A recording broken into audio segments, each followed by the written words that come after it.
Climate change is not a distant threat. It is here, and it is happening now. In the last century, global temperatures have risen by 1.2 degrees Celsius, triggering extreme weather patterns. Floods, droughts, and rising sea levels are displacing millions, forcing climate migration worldwide. But one crisis is affecting us all: food security. In Kolwa East, Kisumu County, small-scale farmers are on the front lines of this crisis. For them, climate change is more than just a statistic. It is a daily struggle for survival. Students from Ugenya have traveled to Kisumu to see firsthand how climate change is reshaping food security. Their journey is a reminder. This is not just a problem for farmers. It is a problem for our future generations. Meet Eric Omolo, a farmer and a father. For years, he relied on rainfall to feed his family and sell his produce. But now, unpredictable weather patterns have left his crops failing season after season. His reality is a warning to us all. From my observation, climate change has affected us a lot, and compared to previous years, I can say we are currently experiencing rains. There are shorter rains. You don't get enough rains for planting, and because most of the locals and us, we rely on rain-fed crops, we are getting a loss. And what I can advise people to do for commercial purposes or even subsistence farming, we can do irrigation to bridge the gap. And also I can advise people to embrace fertilizers or organic fertilizer. Because most of these communal lands, we've relied on them for so many years. And now the saizi rotuba imerudi chini. So we are not getting good harvest because also this land is not fertile enough. I'm planning in the future, if I can get a borehole, I'll do irrigation. I'll rely on irrigation also, so I can plant all year round. I won't rely on one season planting, so I'll do irrigation. And currently I'm using, I've never used artificial fertilizers. I've been using organic fertilizer, organic manure. I'm relying on chicken droppings, cow droppings. I do compost them, then apply on the land. We turn to an expert for answers. Samuel Ayo, an environmental expert, has been studying the impact of climate change on small-scale farmers. He warns that if we do not act, food insecurity will escalate beyond control. Extreme weather patterns such as heavy rains and prolonged droughts has really affected small-scale farmers in this region. For example, heavy rains comes with flooding. The flooding causes soil erosion, and then the nutrients move away to the lakes. So this results in low yields in terms of agriculture productivity. And drought results in low water availability.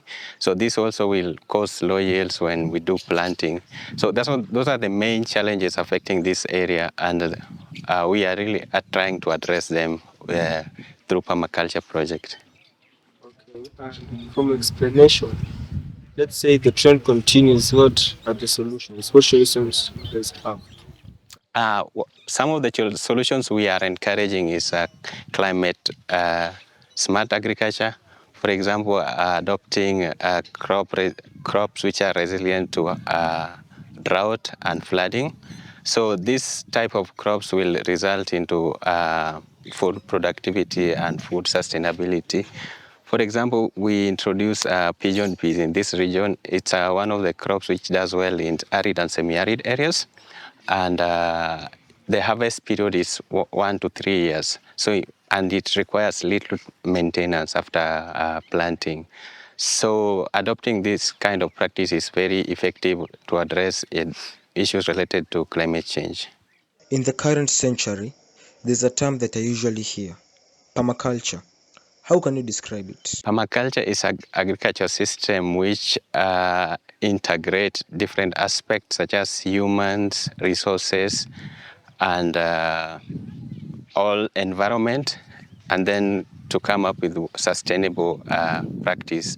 So then each aspect contribute and each aspect benefit one another. Or in simple terms, it's working with nature rather than against it. In Kolwa East, worsening droughts force residents to dig sand for income, accelerating soil erosion. This depletes the land, making farming even more difficult. The cycle of destruction continues. But there is hope. Some farmers have found a way to fight back. Meet Monica Odau, a small-scale farmer who adopted permaculture, a farming system that works with nature rather than against it. The contrast is striking. While farmers like Eric suffer from declining yields, Monica is thriving. This is the power of permaculture. Kaka nuaketie pith manyien mar gunia ni kaka nipidho gik moko e gunia. Be nitie lokruok moro mineno kata medruok moro matin? Nitie lokruok moro? Aneno lokruok nikech ka en e gunia kanyo to kata chiaye ok nyal chame. To pi kaka iolo pi kanyo? Aomo mana aora. Itiyo gi pi mang'eny kose matin? Donga aolo gine kubni 3. Kubni 3 marom nade? Litres apar? Madongo. Madongo gi 3. Odiochieng' achiel. Tiyo maora. To koro sani gi pith masani ni gi machon cha. Ki compare gik moko ariyo go. Nitiyo gi pi mang'eny, ere kuma nitiyo gi pi mang'eny manyien ni kose machon cha? Machon cha. Machon ema nitiyo gi pi mang'eny.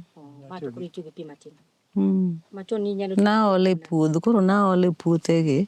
Koro natiyo gi pi mang'eny. To masani ni iolo dichiel. Aolo gokinyi, samoro godhiambo. To nindo kata 2 koka achako aolo. Tiende ni koro pith manyien ni ino kikuoye kama, nitie kaka iole. Iyo kikuoye kama, nitie kaka iole kanyo. Nitie gimoro kanyo ni nitie gine moro ma dhoge gine nte ema aole pi koka aole. Koka kiseolo pi to pi nodhi kamoro amora. Food security is not just about feeding today. It is about securing tomorrow. Permaculture demo farm entails regenerative agriculture. This includes agroforestry, mulching, organic farming, all together. So all these aspects benefit each other. For example, when we talk of agroforestry, this is where we plant crops and trees which are benefiting the soil. So, for example, one of the best trees to use in agroforestry is Hispania. It has the capacity or the ability to bring back the nutrient in terms of nitrogen into the soil. So they benefit each other. There's none which is taking away from each other, one another. Kolwa East is not the only place affected. Across Kenya, floods and droughts have led to displacement, loss of livelihoods, and widespread hunger. When nature turns against us, we all pay the price. If we fail to act now, the consequences could be catastrophic. The answer to food security and climate resilience is already in our hands. Will we embrace it before it is too late?